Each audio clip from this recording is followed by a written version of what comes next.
Well, hello everyone. Good afternoon, good morning, good evening, maybe, depending on where you are in the world today. I'm Bruce Young. I'm the Affiliates Relations Specialist with NAAEE, and I'm here to kind of talk about some of our conference presenters and what they're getting from the conference, and just to get a little bit know more about them and their session. So I'll go ahead and ask both of you, and let's start with Andrea. Um, Tell us a little bit about yourself and how you came to environmental education and what you do. Yeah, hi everyone. Thanks for joining. I'm Andrea. I'm the program coordinator for Walking Softer Education. I'm in Southern California, so Walking Softer is virtual, so we're all kind of spread out. But I have a background in earth and environmental science. I did a lot of research in environmental justice and quality, so my path to environmental education wasn't super straightforward or formal, as in I didn't have any credential, but I discovered Walking Softer about 2 years ago now, and there was an opportunity in the education department to have some to help out Jackson, I guess. And ever since then, I've been working for about a year now on the education program, and it's been really fun. And has been great about like professional development. So I'm slowly but surely getting a little bit more involved in some becoming a somewhat informal educator, I guess. So that's great. Jackson, how about you? Yeah, hi. I'm Jackson Ray. I'm the education manager at Walking Softer. Um, I have a background in environmental education from a formal graduate program that I did it's an affiliate of the University of Wyoming, which is where I live in Wyoming now. I'm based in Jackson, Wyoming. Um, and there's a program called the Teton Science Schools. They have a graduate program. It's very place-based and focuses on environmental education. And that was a really influential program for me that really sort of put me on this trajectory and I've always been passionate about the environment, but having that experience of actually, learning about place-based education and putting it into practice was really, really amazing for me. And I learned much better that way as a student. And I'm excited to also, try to share some of those principles in the Walking Softer education program. Excellent. Tell us a little bit about your session. Also, when is your session during the conference, and what do you expect attendees to get from it? And why do you think it's an important session? We have so many going on, so kind of pitch us why folks may be watching this today or tomorrow should either come to your session or once those recordings are up after the conference, go and revisit it. Andrea, you want me to take this one, or do you want to take this one? I can take it. I just want to make sure my internet connection's stable enough. You guys can still hear me okay? Yep. Great. Awesome. Yeah, our conference presentation is tomorrow at 6:15 p.m. Eastern, 3:15 p.m. Pacific, my time. And we are under the Advancing Civic Engagement and Sustainable Community strand. Uh, but our overall presentation is just really about the impact that students have had in their community through the program. So we really wanted to emphasize how students can do community impact from environmental education. So going from lessons into action, really making it known like the process that the program's model is going from learning to action. So we're going to talk a little bit about our program, but we're also going to show a lot of different examples of students across the US who have done exciting sustainability projects. And then we also talk a little bit more about if anyone was interested, how they could get involved. We offer project funding. So it's really exciting, and we're hoping that it inspires a couple other environmental educators from different parts of the US to join us. Jackson, Jackson, do you if have you anything? Yeah. want. Andrea pretty much nailed it. Yeah, I think it's just an exciting opportunity to share some information about our program to, potentially an interested audience. And like Andrea was alluding to, really highlighting some of the work that the students have done which is something that we're proud of and that they should be proud of as well. So I think it will be a fun session to join. And then of course there's the opportunity uh, to participate in walking softer education as well. Can you tell me a little bit more about walking softer education? Like, what exactly would I get as a participant, either as a student or as a educator, kind of going through this? Awesome. Yeah, that's it'd be helpful to have some context there. So, um, well, I can start. I'll take this one and then pass it over to you, Andrea. But if you know, there just a little bit of context about Walking Softer in general. We're a nonprofit. We were founded in 2020, so fairly new. And it's an environmental sustainability focused nonprofit with a couple different program areas, several of which focus on youth empowerment, including the Walking Softer Education program. And the Walking Softer Education program, from a high level, basically, as a participant, Walking Softer has developed a program with 4 required lesson plans that are pre-made, that educators of high school aged youth, whether that be in formal or informal learning settings, will go through those 4 lessons with their students. And then the students will take the lead in planning and implementing a community environmental project, which we also have resources developed for. And participants are also, Walking Softer will provide up to $2,000 to support those projects and a $1,000 teacher stipend for the teacher who's implementing Oh, the program. Oh, So we have some, Jackson, I think we're losing you a bit. So I can go ahead and just okay. highlight, I think, summarize, recap what you were saying, yeah. which is basically, I think Bruce caught part of it, which is that there's 4 required lessons that the educators have to go through to begin the program. And then from there, they would have to have the students do like a project proposal and spend about 15 hours at least on the project itself. But we offer up to $2,000 in project funding and then a $1,000 stipend for teachers who facilitate the program with their students. And this can be done in a formal or informal setting. And we've worked with public schools, private schools, after school programs, and then some teachers build a club out of it as well.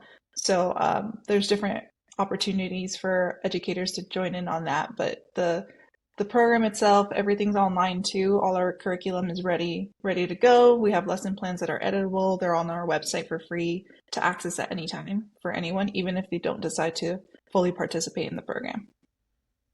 Well, my ears perked up at the funding, the project like support and the stipends. I know teachers out there, when I was teaching, I was always looking for things that, could be funded in my classroom and help support me to become a better educator. So that little detail, I'm sure, will get you lots of folks pounding on your virtual door over the next couple of weeks after the conference, because I know our folks are always looking for funding and great curriculums to work through. I know you've said you've worked with teachers all over the country. Do you have any specific regions or areas that you're really looking to maybe pilot or get into the door in that, maybe folks listening, uh, maybe they're there? Mhm. I know Jackson wants a little bit of the Pacific Northwest, just being from there. We also would love to expand, I think, the west side of the US a little bit more. I've been able to build out California a bit, but I would love to do like Central California and then further south of California, like San Diego. But we've built these little regional hubs so far in Pennsylvania and Missouri, thanks to the affiliate groups that work with NAAEE. So that's been really great. We love PAEE and the Missouri as well. They've been really great. We've been able to do presentations to their members as well. Um, but I believe, Jackson, do we have specific states that we're looking at? We're just really excited to get more, like every time gotten sign up so far, we've been really expanding our program this year. So we're getting new states that we haven't had before, and we get really excited. Like we got Wisconsin sign up the other day, and I was like, "Whoa, let's go, Wisconsin, showing out." Yeah, I mean, Anybody is welcome to sign up. Like in terms of like, because we do work with, groups all over the country. We have had some strategies of targeted outreach just to break it down into like a less overwhelming task. But that's absolutely not to say that you have to be located in a specific region to sign up. We love to see signups coming in that, maybe heard about our program through NAAEE or another teacher. So if you're interested in participating and you work with high school aged youth, regardless of where you're located in the US, I would highly encourage you to get in contact with us or just sign up, which you can do from our website directly.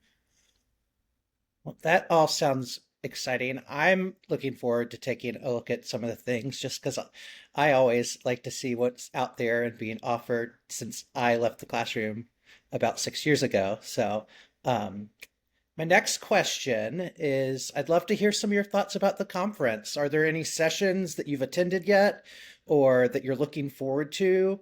And maybe like an example of something you've learned or you're looking forward to during the conference. Yeah, the conference experience has been great so far. The virtual aspect, I think, makes it a lot easier to join in on sessions. I know Jackson and I earlier this year went to Pennsylvania for another conference, and I remember looking at the schedule and being like, I want to join this session, I want to join this one, but it's all over the place. So it's good to know that the recordings are available after the fact and that I won't miss out on anything. But right before we started recording, there was a school district one about like making partnerships with that. So I was excited to get in there because we've been working with more public schools, so we trying to build those partnerships with school districts and learning some effective strategies for that was great.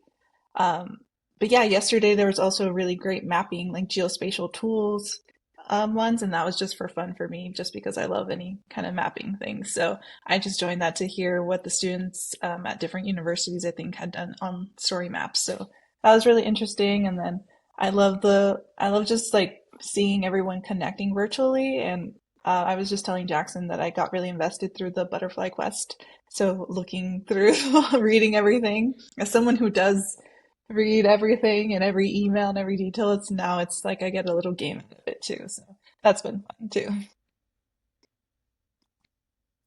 Yeah, the conference experience has been great for me as well. I haven't been able to join as many sessions as I would have liked, but I have joined a few, and it's just exciting to look through, the titles of all these different sessions, and like Andrea was alluding to, there's some that are like just seem so aligned with a specific topic that might be very relevant to walking softer education, and then there's others where it's just like, oh, on a personal level, this seems like it will be really fun and entertaining to see what's going on. So yeah, there's a ton to learn and a ton to get inspired by.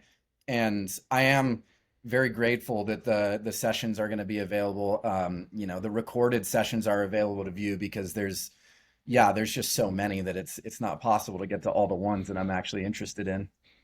Yeah, I think if I remember correctly, we have like over 300 recorded sessions between these live sessions and then all of like posters and little bright spots that the short presentations. So there's so much content that even like after Thursday, after this like week is over, you have until end of January to like keep that conference experience going. Hmm. And I'm pretty sure even the platform stays open to access those recordings. So you can still be engaging with people for the next couple of months if you want to be. So, That's Oh um, great. wow. yeah. Yeah, So, that's really great because I still plan on finding a couple people on you know how you can contact and start chats yeah. with them. I'm excited to do that as well. I haven't had time to do that yet, but I'm going to reach out to a couple folks. All right. So before we kind of wrap things up, on our NAAEE podcast, The World We Want, we love to ask our guests, what is the world you want? So, uh, I'd be curious to hear from both of you. What is the world that you want? Mm. I It's a want big an empath question. big question to end it, that was not on the email. Uh, I think I was thinking, trying to reflect on before we jumped on, and I was just thinking about how the environmental field anything that you're doing, like sustainability wise or climate wise, it can be so easy to become jaded, I think. So it's really important to have these communities, and even something like this virtually, it just kind of always helps you keep the inspiration going and the hope going, and reminding yourself of like humanity during really dehumanizing times. So I think the world that I would like to see, especially, as an environmentalist, is a empathetic world, and equity is always in mind for me, and just really accessible opportunities for everyone. That's just, my background in environmental justice, I think, is what, that'd be a dream, I think, essentially for everyone. I'll take this question with a little more like just place focused because it's so yeah, it's a little bit overwhelming to think about the entire world. So just from my perspective, like I mentioned, I live in Wyoming, and there are a number of really amazing rewilding and habitat restoration projects that are going on around both Teton County, where I live, as well as the rest of the state. And I think that um, being able to support some of those amazing organizations that are pursuing these really incredible rewilding efforts. Like I'm thinking specifically of on the Wind River Reservation, there's an organization called the Tribal Buffalo Initiative, the Wind River Tribal Buffalo Initiative, led by a guy named Jason Baldez. And Andrea and I actually had the amazing opportunity to visit down there a couple summers ago, and just to see the work that they've been able to do there. I think, being able to continue to expand that kind of work and really empower the leaders that are already doing the good work, I think is like the easiest way for me to say, like, what kind of world do I want to see? Well, I want to see these people that are already doing amazing things, you know, more empowered to Mhm. continue to do so. Excellent. Are there any resources, websites, social media either of you would want to share with our listeners today? Yeah, they can find all the information we talked about on our website, walkingsofter.org/education. And also check out the rest of Walking Softer. We have a couple different programs, as well as more youth program like the Young Leaders Award. And then we're on Instagram and LinkedIn as well, so you can find Walking Softer on social media platforms. Excellent. Well, anything else you want to share with our audience before we sign off and everyone heads to their next sessions or continues getting ready for this afternoon? Jackson? I mean, I would just say, we're really excited to be here. Thanks for joining us. Definitely don't be afraid to reach out. We are really flexible. We do everything we can to sort of like reduce barriers of entry for educators of high school aged youth in all different situations. So even if you're feeling like, oh, maybe this wouldn't fit, we would still encourage you to reach out to us because we just love making those connections. We love learning what other people are doing, and we are pretty flexible as a program, so it might be a better fit than it would seem, just on face value. So, yeah, thank you. Keep up the good Yeah. work. Hope to connect with you. Yes. So before we sign off, I just want to remind folks that uh, Andrea's and Jackson's session is tomorrow at 6:15 to 6:55 Eastern, and it's Empower Youth, Activate Change, Student-Led Sustainability Solutions in Action. So be sure to add that to your list for tomorrow, and can't wait to see it. So thank you Great. both for joining me today.